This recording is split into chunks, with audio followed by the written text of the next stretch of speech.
Sa isang kulungang bakal ay may taong malungkot umiiyak. Ang tanong niya sa sarili ay kailan magigisnan ang liwanag. Malayo ang iniisip at nakakuyong yaring mga palad. Bakit daw siya nagdurusa sa kasalanang di niya ginawa? Kahapon lamang ay kapiling niya kanyang asawa at anak.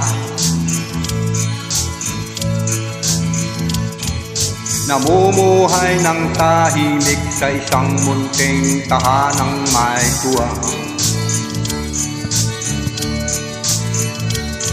Ang kaligayahan ay pinutol ng isang paratang sa kanya.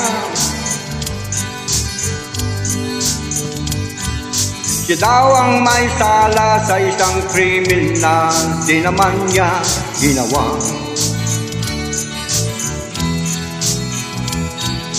Wala na bang katarungan ng isang ninalang na katulad niya? Ilan pang tulad niya ang magdurusa ng walang kasalanan? Di ba't ang batas natin pantay-pantay, walang mahirap mayaman? Bakit marami ang nagdurusang mga walang kasalanan? Mga ilang araw na lang harapin na niya ang bitayan.